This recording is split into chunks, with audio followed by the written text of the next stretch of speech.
사랑하는 성도님들, 오늘 아침 눈을 뜨셨을 때 가장 먼저 드신 생각이 무엇이었습니까? 혹시 오늘 해야 할 일들이 머릿속에서 쏟아지듯 밀려오지는 않으셨습니까? 병원 예약, 자녀에게 연락, 손주 챙기는 일, 교회 봉사, 집안일, 그리고 어디선가 들려오는 뉴스 소식들. 아직 하루가 시작도 되지 않았는데 벌써부터 지치는 느낌, 그런 경험 있으십니까? 오늘날 우리는 정말 바쁜 세상 속에 살고 있습니다. 2025년을 살아가는 한국의 어르신들, 특히 50대에서 70대를 살아가시는 믿음의 가족들은 더욱 그러십니다. 몸은 예전 같지 않은데 해야 할 일은 줄어들지 않고 마음은 쉬고 싶은데 세상은 쉬지 말라고 재촉합니다. 자녀들 걱정, 경제 걱정, 건강 걱정, 그리고 때로는 내가 이렇게 바쁘게 사는 것이 과연 옳은 것인가 하는 깊은 내면의 질문까지 밀려옵니다. 번아웃이라는 말 들어보셨습니까? 다 타버린다는 뜻입니다. 촛불이 끝까지 타고 나서 더 이상 빛을 낼 수 없게 되는 것처럼 사람도 너무 오래 너무 많이 소모되면 결국 아무것도 남지 않는 상태가 됩니다. 그런데 사랑하는 성도님들, 오늘 우리가 함께 살펴볼 분이 계십니다. 이 땅에서 3년이라는 공생애 동안 그 어떤 사람보다도 바쁘게 사셨던 분. 수천 명의 군중을 가르치시고 병자를 고치시고 귀신을 쫓으시고 제자들을 훈련시키시고 종교 지도자들과 논쟁하시고 죄인들을 용서하시며 그 모든 일을 하셨는데도 단 한 번도 번아웃에 빠지지 않으셨던 분. 바로 우리 주님 예수 그리스도이십니다. 예수님의 하루는 우리와 같이 24시간이었습니다. 그런데 어떻게 그토록 많은 일을 하시면서도 항상 평온하셨을까요? 어떻게 수많은 사람들의 필요 앞에서도 지치지 않으셨을까요? 어떻게 극한의 압박 속에서도 흔들리지 않는 내면의 평화를 유지하셨을까요? 오늘 이 시간, 저는 여러분과 함께 예수님의 시간 관리 철학을 성경 말씀을 통해 깊이 들여다보려고 합니다. 그리고 그 안에서 우리가 매일의 삶에 적용할 수 있는 4가지 비결을 발견하게 될 것입니다. 첫 번째는 예수님의 새벽 기도, 하루를 하나님과 함께 시작하는 우선순위에 관한 것입니다. 두 번째는 예수님의 물러나심, 군중 속에서도 고독을 선택하시는 지혜에 관한 것입니다. 세 번째는 예수님의 잠드심, 폭풍 속에서도 평안히 쉬실 수 있었던 믿음에 관한 것입니다. 그리고 네 번째는 예수님의 집중, 가장 중요한 한 가지를 놓치지 않으셨던 삶의 방식에 관한 것입니다. 이 4가지 비결이 오늘 여러분의 삶을 변화시킬 것이라고 저는 확신합니다. 자, 함께 말씀의 세계로 들어가겠습니다. 첫 번째로 예수님의 새벽 기도에 대해 말씀드리고자 합니다. 사랑하는 성도님들, 마가복음 1장을 펼쳐보시면 놀라운 하루가 묘사됩니다. 그 하루는 예수님께서 공생애를 시작하신 초기 갈릴리 사역의 어느 날이었습니다. 예수님은 그날 회당에서 가르치셨고 더러운 귀신 들린 사람을 고쳐주셨고 베드로의 장모를 치유하셨고 해가 진 후에는 온 동네 사람들이 문 앞에 모여들어 병자와 귀신 들린 자들을 데리고 왔습니다. 성경은 말씀합니다. 온 동네가 그 문 앞에 모였더라고. 그날 밤 예수님은 얼마나 많은 사람들을 돌보셨겠습니까? 얼마나 많은 손을 잡으시고 얼마나 많은 기도를 하시고 얼마나 많은 고통을 함께 나누셨겠습니까? 그런데 다음날 아침 성경은 이렇게 기록합니다. 마가복음 1장 35절의 말씀입니다. 새벽 아직도 밝기 전에 예수께서 일어나 나가 한적한 곳으로 가사 거기서 기도하시더니. 사랑하는 믿음의 가족들, 이 말씀을 천천히 묵상해 보시겠습니까?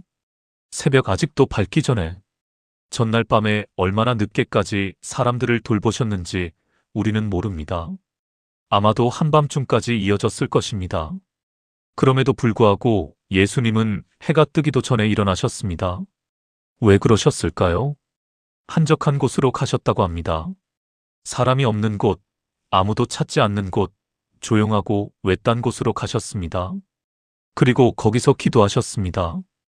이것이 예수님의 첫 번째 시간 관리 비결이었습니다. 하루 중 가장 소중한 첫 시간을 하나님 아버지와 단둘이 보내는 것을 최우선 순위에 두신 것입니다. 사랑하는 성도님들, 우리는 종종 이런 생각을 합니다.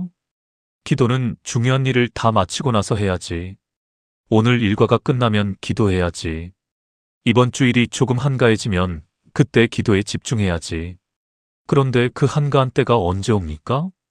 기다리고 기다려도 결코 오지 않습니다. 세상 일은 항상 우리보다 한 발 앞서 달려갑니다. 할 일은 언제나 우리의 에너지보다 많습니다. 예수님은 바로 이 진리를 알고 계셨습니다. 그래서 예수님은 기도를 마지막에 두지 않으셨습니다. 기도를 가장 먼저 두셨습니다. 다른 모든 것이 시작되기 전에, 아직 세상이 잠들어 있을 때, 해가 뜨기도 전에 먼저 하나님 앞에 나아가셨습니다. 이것은 단순한 경건 훈련이 아니었습니다. 이것은 하루의 방향을 설정하는 일이었습니다. 이것은 내 힘으로 하루를 살지 않겠다는 선언이었습니다. 이것은 하나님의 능력으로 충전하고 하나님의 뜻에 맞춰 정렬하고 하나님의 평화 안에서 하루를 시작하는 거룩한 의식이었습니다. 사랑하는 성도님들, 여러분은 지금 어떻게 아침을 시작하고 계십니까? 휴대폰을 먼저 켜십니까? 뉴스를 먼저 확인하십니까? 아니면 오늘 해야 할 일들의 목록을 먼저 머릿속에 정리하십니까?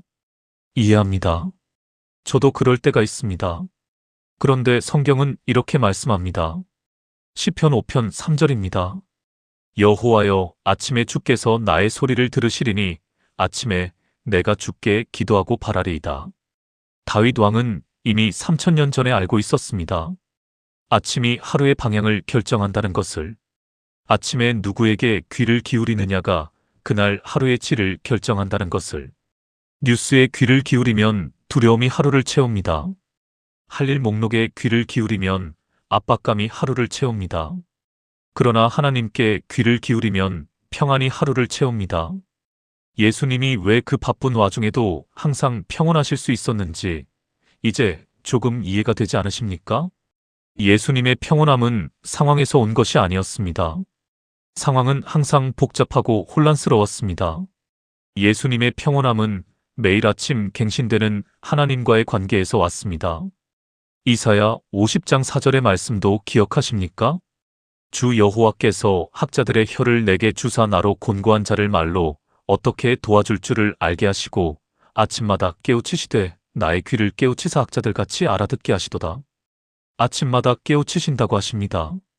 하나님은 매일 아침 우리에게 말씀하기를 원하십니다.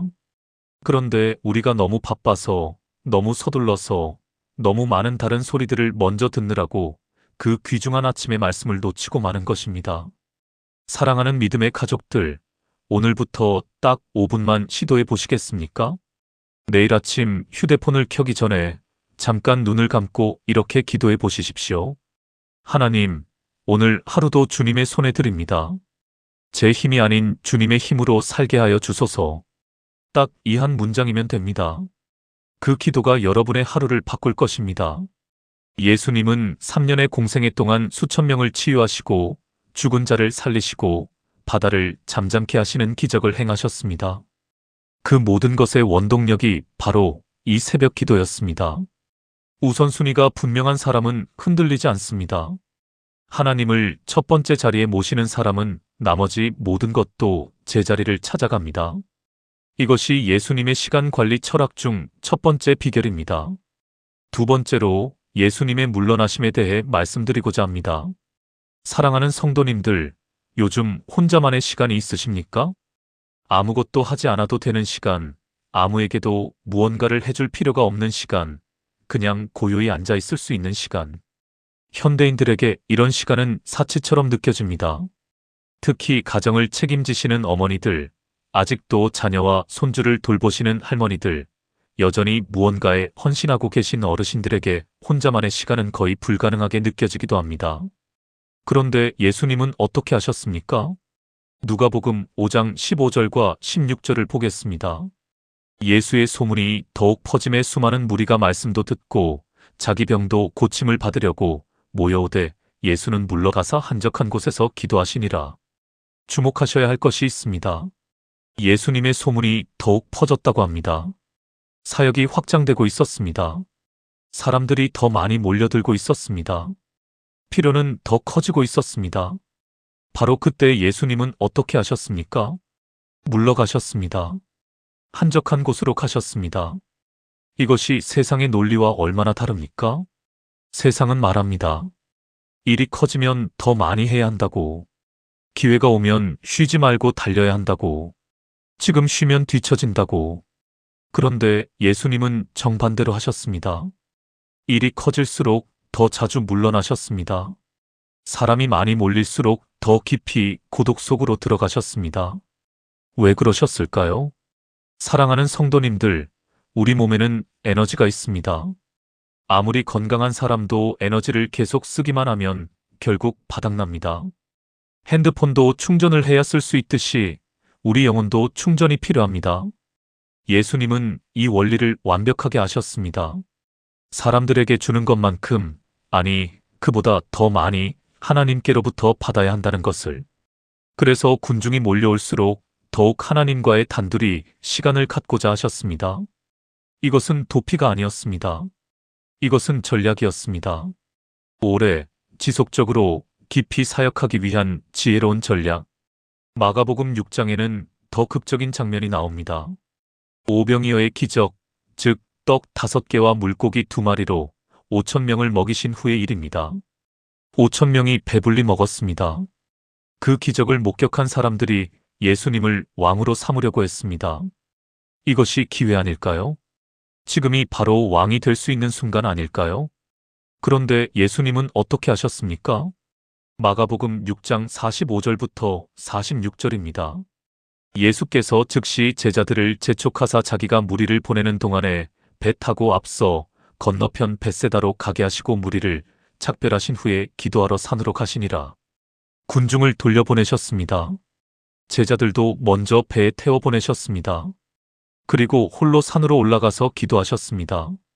그 화려한 순간에, 그 기적의 여운이 채 사라지지도 않은 순간에 예수님은 혼자가 되기를 선택하셨습니다. 사랑하는 믿음의 가족들, 이것이 우리에게 무엇을 가르쳐 줍니까? 성공 후에도 기도가 필요하다는 것입니다. 잘 될 때에도 하나님 앞에 나아가야 한다는 것입니다.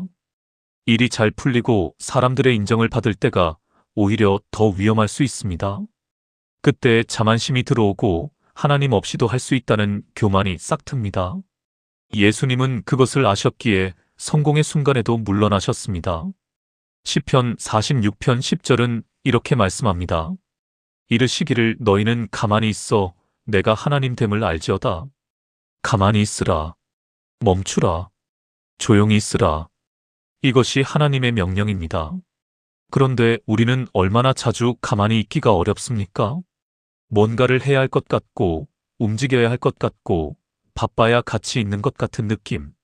그러나 하나님은 말씀하십니다. 가만히 있을 때 내가 하나님인 것을 알게 된다고.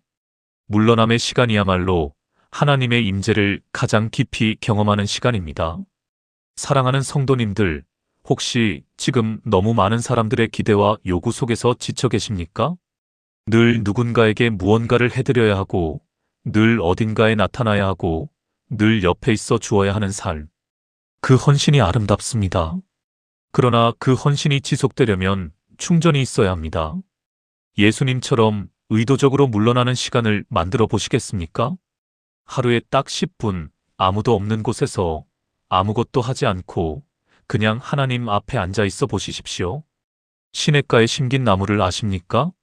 시편 1편의 그 나무는 시냇가에 심겨 있기 때문에 철을 따라 과실을 맺고 잎사귀가 마르지 않는다고 합니다.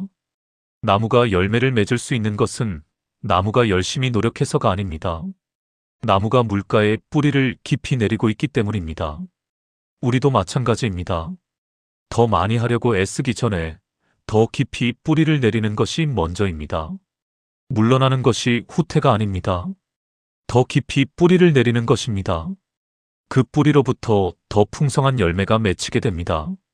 이것이 예수님의 시간 관리 철학 중 두 번째 비결입니다. 세 번째로 예수님의 잠드심에 대해 말씀드리고자 합니다. 사랑하는 성도님들, 밤에 잘 주무십니까? 잠을 이루지 못하고 누워 계신 밤들이 있으십니까?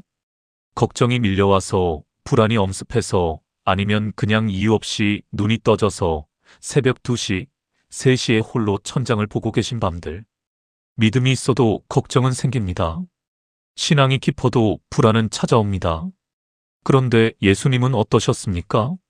마가복음 4장에 기록된 장면을 함께 보겠습니다. 예수님과 제자들이 갈릴리 바다를 배를 타고 건너가고 있었습니다. 그런데 갑자기 광풍이 일어났습니다. 갈릴리 바다의 광풍은 경험해 본 사람들에게는 정말 두려운 것이었습니다. 갈릴리 바다는 주변 지형 때문에 갑작스러운 폭풍이 자주 일어나는 곳으로 유명했습니다. 파도가 배에 덮일 만큼 강했다고 성경은 기록합니다. 제자들 중 여럿이 어부 출신이었습니다. 그들이 평생 바다에서 살았던 사람들이었습니다. 그 숙련된 어부들도 두려워 떨었습니다. 그런데 예수님은 어디 계셨습니까? 마가복음 4장 38절입니다. 예수께서는 고물에서 베개를 베고 주무시더니 배가 물에 잠길 것 같은 상황에서 제자들이 죽겠다고 소리치는 그 순간에 예수님은 배 뒤편에서 베개를 베고 주무시고 계셨습니다. 사랑하는 믿음의 가족들, 이 장면이 얼마나 놀랍습니까? 잠을 잔다는 것은 무엇을 의미합니까? 신뢰를 의미합니다. 내가 모든 것을 통제해야 한다는 불안에서 자유롭다는 것을 의미합니다. 지금 상황이 어떻든 나의 안전은 보장되어 있다는 확신을 의미합니다. 예수님은 폭풍보다 크신 하나님 아버지를 신뢰하셨기에 폭풍 속에서도 주무실 수 있었습니다. 이것은 무책임이 아니었습니다. 이것은 완전한 신뢰의 표현이었습니다. 시편 127편 2절은 이렇게 말씀합니다. 너희가 일찍이 일어나고 늦게 누우며 수고의 떡을 먹음이 헛되도다. 그러므로 여호와께서 그의 사랑하시는 자에게는 잠을 주시는도다. 하나님이 사랑하시는 자에게 잠을 주신다고 합니다. 잠은 선물입니다. 잠은 하나님이 주시는 쉼입니다. 그런데 우리는 자주 잠을 미덕으로 여기지 않습니다. 더 일찍 일어나야 하고 더 늦게까지 깨어 있어야 하고 남들보다 더 열심히 해야 한다고 생각합니다. 그러나 하나님은 말씀하십니다. 내가 사랑하는 자에게는 잠을 준다고. 잠을 잘 자는 것이 하나님께 대한 신뢰의 표현일 수 있습니다. 걱정으로 밤을 지새우는 것이 더 경건한 것이 아닙니다. 하나님께 모든 것을 맡기고 편안히 잠드는 것이 더 깊은 신앙의 표현일 수 있습니다. 사랑하는 성도님들, 혹시 지금 어떤 폭풍을 만나고 계십니까? 건강의 폭풍입니까? 가족관계의 폭풍입니까? 경제적 어려움의 폭풍입니까? 아니면 알 수 없는 미래에 대한 두려움의 폭풍입니까? 그 폭풍 속에서 주무시는 예수님을 기억하시겠습니까? 폭풍은 상황의 문제가 아닙니다. 폭풍은 관점의 문제입니다. 폭풍이 아무리 거세도 배 안에 예수님이 계시면 그 배는 침몰하지 않습니다. 베드로전서 5장 7절의 말씀을 들으시겠습니까? 너희 염려를 다 주께 맡기라. 이는 그가 너희를 돌보심이라. 다 맡기라고 하십니다. 일부만 맡기라는 것이 아닙니다. 큰 것만 맡기라는 것이 아닙니다. 너희 염려를 다 맡기라고 하십니다. 왜요? 그가 너희를 돌보심이라. 그분이 지금 이 순간도 여러분을 돌보고 계십니다. 그 사실을 믿을 때 폭풍 속에서도 우리는 쉴 수 있습니다. 잠들 수 있습니다. 평안할 수 있습니다. 제자들이 예수님을 깨웠을 때 예수님은 일어나셔서 바람을 꾸짖으시고 바다에게 이르셨습니다. 잠잠하라, 고요하라. 그러자 바람이 그치고 아주 고요하게 되었다고 합니다. 그리고 제자들에게 물으셨습니다. 어찌하여 이렇게 무서워하느냐? 너희가 어찌 믿음이 없느냐? 사랑하는 믿음의 가족들, 오늘 밤 잠자리에 드실 때 이 말씀을 기억하시겠습니까? 배 안에 예수님이 계십니다. 내 삶의 배 안에 예수님이 타고 계십니다. 그 배는 침몰하지 않습니다. 그 확신으로 오늘 밤 편안히 주무시기 바랍니다. 쉼은 나태함이 아닙니다. 쉼은 하나님에 대한 신뢰의 행위입니다. 예수님이 폭풍 속에서 주무신 것처럼 우리도 삶의 폭풍 속에서 안식을 찾을 수 있습니다. 그 안식의 근거는 우리의 강함이 아니라 하나님의 신실하심입니다. 이것이 예수님의 시간 관리 철학 중 세 번째 비결입니다. 네 번째로 예수님의 집중에 대해 말씀드리고자 합니다. 사랑하는 성도님들, 혹시 마르다를 아십니까? 누가복음 10장에 나오는 그 마르다 말입니다. 예수님이 마르다와 마리아의 집에 방문하셨을 때의 일을 함께 생각해 보겠습니다. 마르다는 예수님을 위해 음식을 준비하느라 정신이 없었습니다. 손님이 오셨으니 대접해야죠. 냄비도 닦아야 하고, 음식도 장만해야 하고, 상도 차려야 하고, 청소도 해야 하고, 마르다는 분주히 일하고 있었습니다. 반면 마리아는 예수님의 발 앞에 앉아서 말씀을 듣고 있었습니다. 마르다의 눈에 그 모습이 얼마나 얄미워 보였겠습니까? 나는 이렇게 열심히 일하고 있는데 저 사람은 저기서 앉아만 있고. 그래서 마르다가 예수님께 말씀드렸습니다. 주여, 내 동생이 나 혼자 일하게 두는 것을 생각하지 아니하시나이까 그를 명하사 나를 도와주라 하소서. 그런데 예수님의 대답이 놀랍습니다. 누가복음 10장 41절과 42절입니다. 주께서 대답하여 이르시되 마르다야 마르다야, 내가 많은 일로 염려하고 근심하는도다. 그러나 몇 가지만 하든지 혹은 한 가지만이라도 족하니라. 마리아는 좋은 편을 택하였으니 빼앗기지 아니하리라. 사랑하는 믿음의 가족들, 이 말씀이 얼마나 깊은 지혜를 담고 있습니까? 마르다야, 내가 많은 일로 염려하고 근심한다. 예수님은 마르다의 문제가 게으름이 아니라 오히려 지나친 분주함이라고 진단하셨습니다. 너무 많은 일을 하려고 하기 때문에 정작 가장 중요한 것을 놓치고 있다고. 몇 가지만 혹은 한 가지만이라도 족하다고 하셨습니다.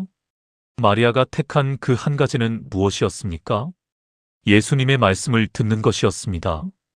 예수님 앞에 앉아 있는 것이었습니다. 가장 좋은 편을 택했다고 예수님은 말씀하셨습니다. 사랑하는 성도님들, 우리 삶에서 가장 좋은 편은 무엇입니까? 바쁘게 살면서 인정받는 것입니까? 아니면 예수님 앞에 조용히 앉아 말씀을 듣는 것입니까? 세상은 항상 마르다가 되라고 말합니다. 더 많이 하라. 더 빨리 하라. 더 생산적이어라. 그러나 예수님은 마리아가 좋은 편을 택했다고 하셨습니다. 예수님 자신도 이 원칙을 사셨습니다. 예수님은 공생의 3년 동안 이스라엘 땅 전체를 다 복음화하지 않으셨습니다.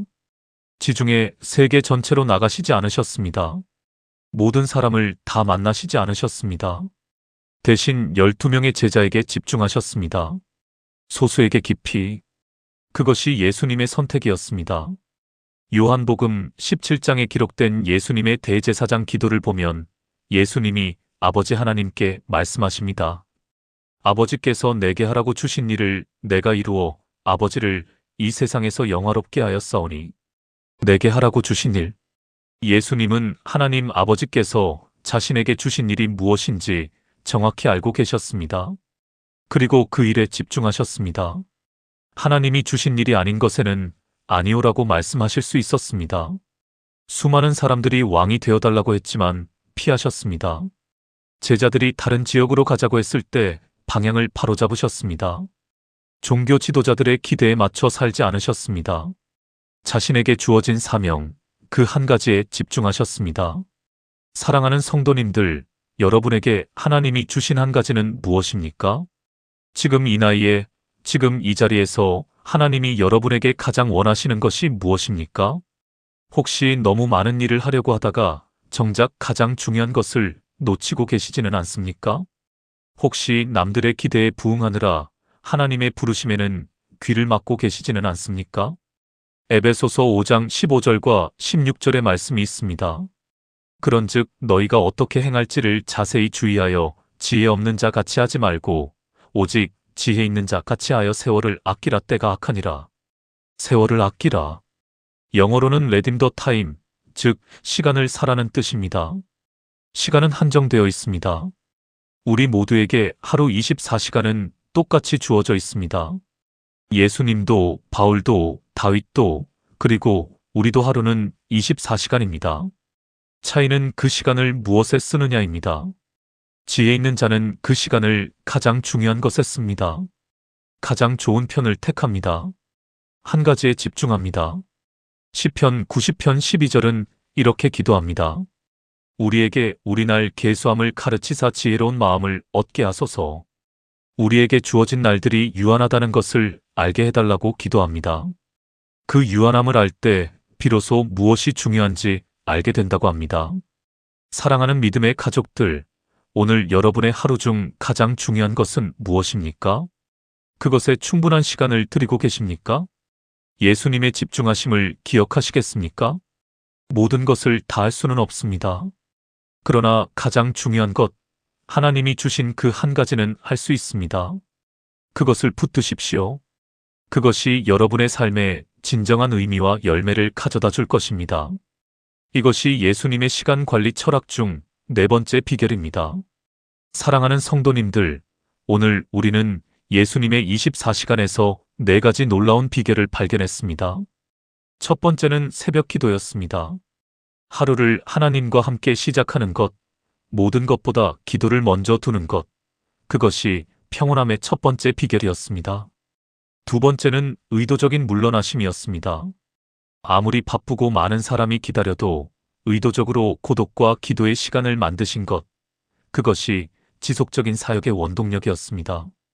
세 번째는 폭풍 속의 잠드심이었습니다. 모든 것을 하나님께 맡기는 완전한 신뢰, 염려를 주님께 드리고 쉴 수 있는 믿음, 그것이 불안 없는 삶의 비결이었습니다. 그리고 네 번째는 한 가지 집중이었습니다.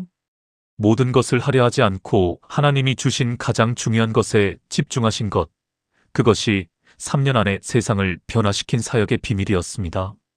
사랑하는 믿음의 가족들, 이 네 가지 비결은 2000년 전 예수님만을 위한 것이 아닙니다. 바로 지금, 바로 오늘 여러분의 삶을 위한 것입니다. 번아웃으로 지쳐있는 분이 계십니까? 새벽 기도로 하루를 시작해 보시겠습니까? 너무 많은 사람들의 기대 속에서 지쳐있는 분이 계십니까? 오늘 하루 10분 의도적으로 혼자만의 시간을 가져보시겠습니까? 걱정과 불안으로 밤잠을 설치는 분이 계십니까? 오늘 밤 침대에 눕기 전에 베드로전서 5장 7절의 말씀을 붙들어 보시겠습니까? 너희 염려를 다 주께 맡기라 이는 그가 너희를 돌보심이라.